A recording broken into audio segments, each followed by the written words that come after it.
চাঁদাবাজি নিয়ে সারা বাংলাদেশে যে লোমহর্ষক,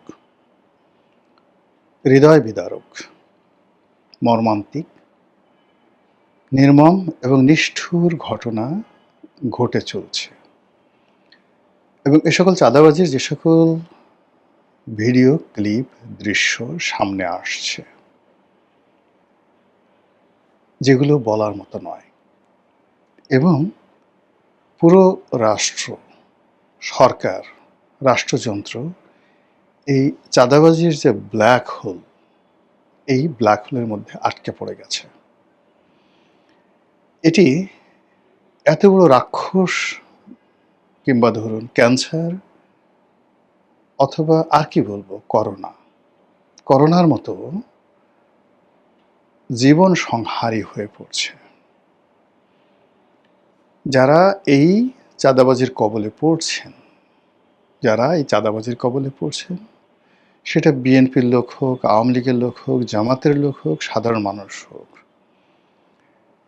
পুরো পরিবারের মধ্যে যে প্যানিক ছড়িয়ে পড়ছে, পুরো সমাজে যে প্যানিক ছড়িয়ে পড়েছে, আর সেই প্যানিকের সাথে যখন আমরা সংসদের ঠাট্টা মশকরা, কথাবার্তা বা সরকার যে মহাপরিকল্পনাগুলো শুনি, মনে হচ্ছে যে আমাকে একটা তলোয়ারের উপরে শুয়ে বা আমার পশ্চাৎ দেশ দিয়ে একটা তলোয়ার ঢুকিয়ে দেওয়া হয়েছে।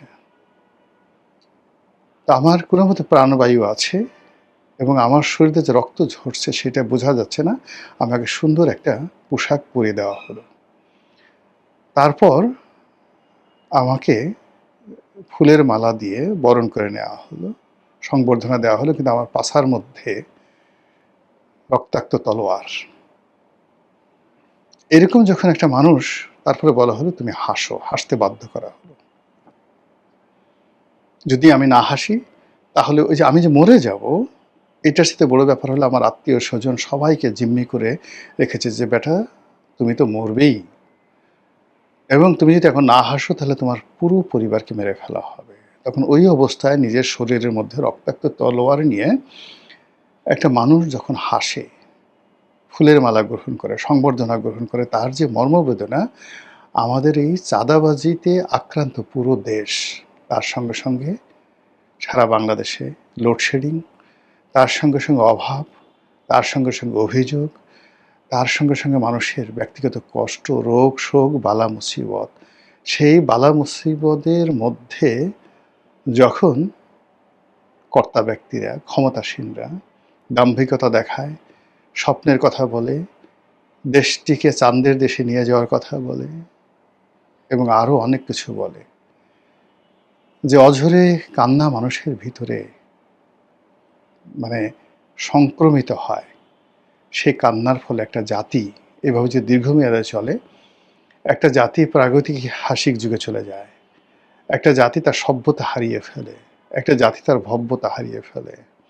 এরকম পরিস্থিতি যখন হয়, সে জাতির শিল্প, সাহিত্য, সংস্কৃতি সব কিছু ধুয়ে মুছে ছারখার হয়ে যায়। তাদের যে জাতীয় ব্রেইন, অন অ্যাভারেজ যে মানুষের যে আইকিউ, এটা অবদমিত হয়ে যায়, পুরুষত্ব কমে যায়, নারীত্ব কমে যায়, গর্ভধারণের ক্ষমতা কমে যায়, সন্তান উৎপাদনের ক্ষমতা কমে যায়, কাজ করার ক্ষমতা চলে যায়, এমনকি মৃত্যু ভয়, সেই মৃত্যু ভয়ও চলে যায় তাদের। একটা জড় পদার্থে পরিণত হয় একটা জাতি।